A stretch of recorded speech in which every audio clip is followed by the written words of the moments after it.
¿qué tal? Bienvenidos una semana más a mi canal de Todo y Todito con Rosé.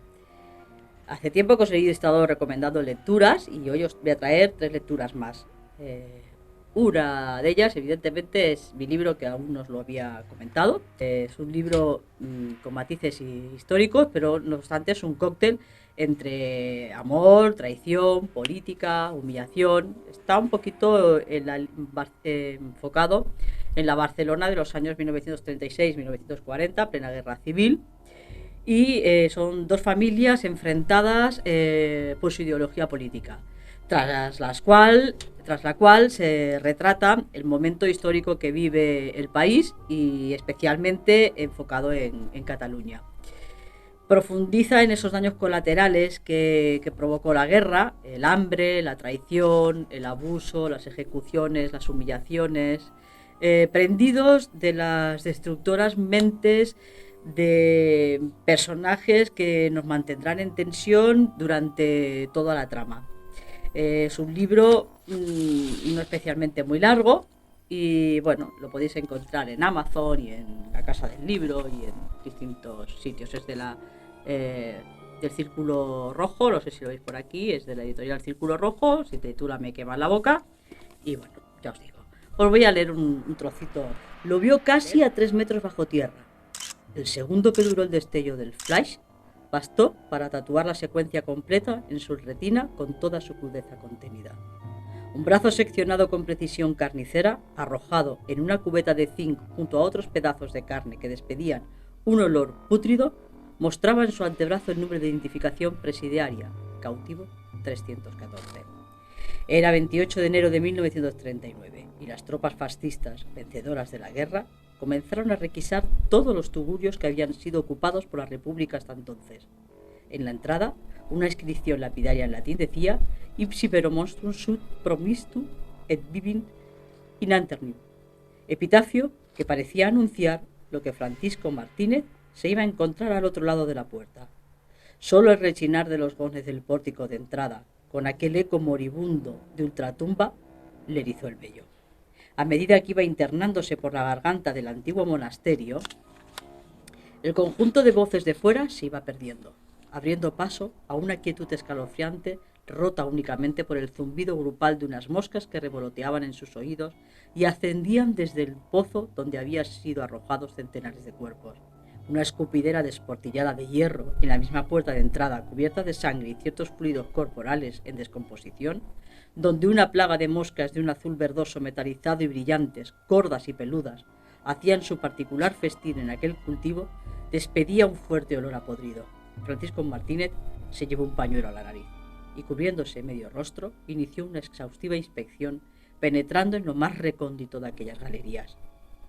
No era la primera checa que había fotografiado el zaragozano, pero 10 minutos después de su acceso al recinto, tuvo la certeza de que aquel lugar había sido el más sanguinario y siniestro de cuantos había visto hasta entonces. El miedo por el factor sorpresa le creaba una ansiedad que, aún a sus 35 años y con una gran trayectoria bélica, le hacía transpirar de forma enfermiza. La Checa de San Lirias era un edificio amplio en un sitio apartado del distrito de Sarriá-Sant Gervasi y albergaba varias salas en sus sótanos que hacían que el lugar fuera idóneo para las centenares de detenciones y torturas que ocuparían las páginas más negras de la República. Pese a que muchas de las checas tenían un denominador común aterrador, aquella era, sin lugar a dudas, el escenario madre de todas las macabradas. Sin embargo, lo más trágico estaba por llegar.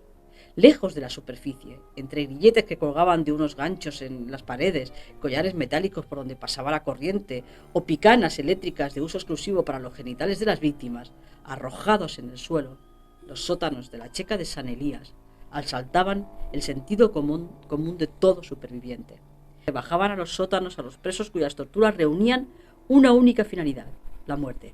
Una vez cadáveres, muchos se desmembraban y eran metidos en grandes contenedores destinados al sustento y engorde de una piara. Sin embargo, el cuadro repugnante que le provocó el vómito no respondía a que desconociera la práctica del marcaje humano con hierros candentes, ni siquiera al desmembramiento entre los cautivos del ejército, sino que, junto al balde, habían aparecido unas bolsas negras de plástico por donde se había derramado un líquido pegajoso, verdoso y tan pestilente que era difícilmente soportable. Al abrir una de ellas, Larvas y escarabajos desmigajaban los restos de la mitad del cráneo de un hombre. Correteaban por la cuenca de su único ojo, colándose por la boca, cuya lengua había sido reemplazada por sus propios testículos. El general Yagüe, que ya había inspeccionado los archivos del lugar un día antes, poseía una lista completa con el nombre de identificación y el número de cada recluso atrapado en la checa. ¿Quién era el prisionero 314? Ya sabéis, me quema la boca. Autor, Roser Guerrero. Vamos al segundo. Graham Greene, el factor humano. Bueno, este libro es una obra que se hizo en 1978, es de espionaje de los servicios secretos británicos y su protagonista, Mauricio, es un funcionario de la sección que se ocupa de la información africana y está casado con una negra, con un hijo que también es negro. Hay un poco de decepción, lealtad, traición, soledad y un aférrimo amor a la familia. Dice, ¿qué sucedería si para un espía su única patria fuera su familia? Es un poco contradictorio, ¿verdad? La deslealtad a su país es la lealtad a su esposa. ¿Serías capaz tú de dejar de vivir tu vida para que los que amas vivan una mejor? Esta es la historia de Maurice en manos de un autor que a su vez fue un espía, con lo cual es muy interesante, de verdad.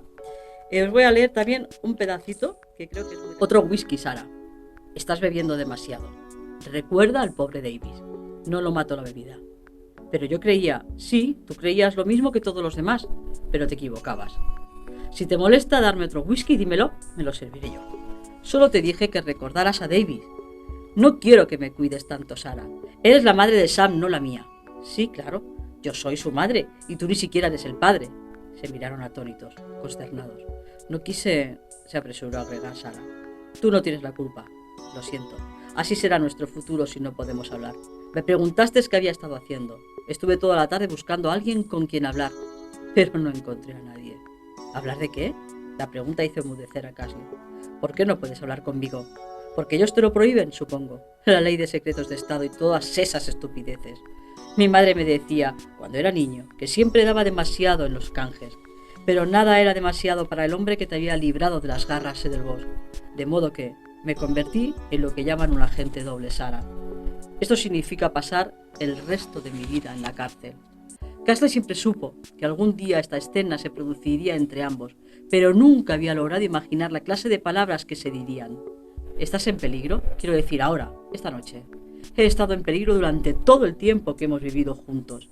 ¿Pero ahora es peor? Sí. Creo que han descubierto una filtración y que pensaron que era Davis. Estoy convencido de que Davis no ha muerto de muerte natural. Algo me dijo el doctor Percival. ¿Crees que le mataron? Sí. O sea, ¿que podrías haber sido tú en su lugar? Sí. ¿Y continúas con ello? Escribí lo que entonces consideré como mi último informe.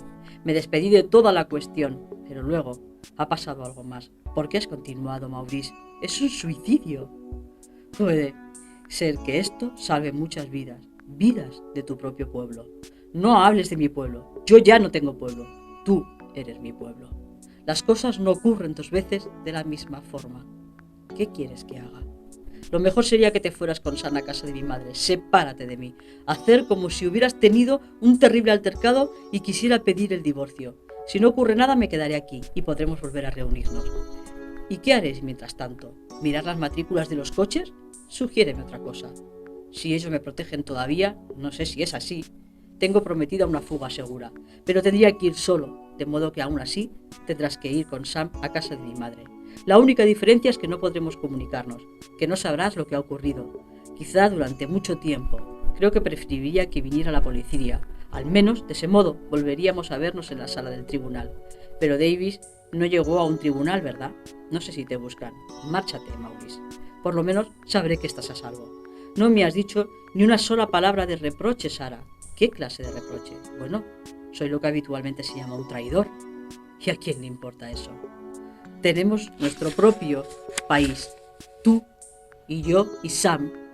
Nunca has traicionado a este país, Maurice.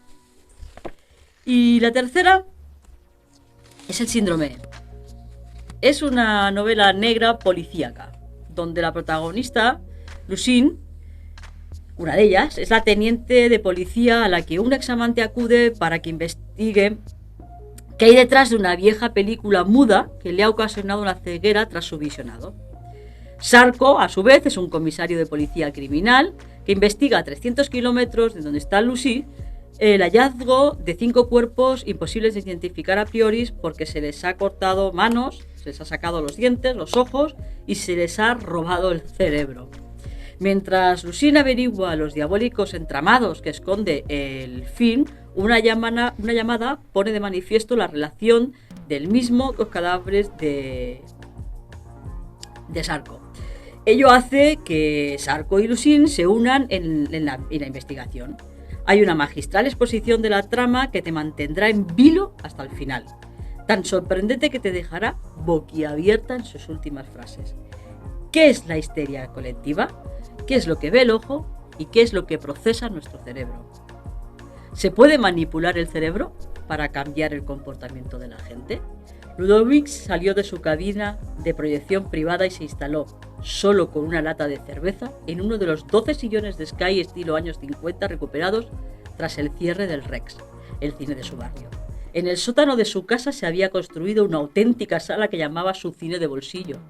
Tenía todo lo necesario: butacas abatibles, tarima, pantalla de tela perlada y proyector Trifilm Eutier. A sus 42 años solo le faltaba una novia a la que abrazar mientras visionaban la versión original de Lo que el viento se llevó. Pero hasta el momento, los sitios de internet de contactos y relaciones que frecuentaban solo le habían conducido a amoríos o a fracasos. Eran casi las 3 de la madrugada. Atiborrado de imágenes de espionaje y de guerra, remató su interminable sesión de proyección con aquel cortometraje desconocido, increíblemente preservado. Aparentemente se trataba de una copia. Esos films, sin nombre, a veces desvelan auténticos tesoros, o con suerte, obras perdidas de célebres cineastas.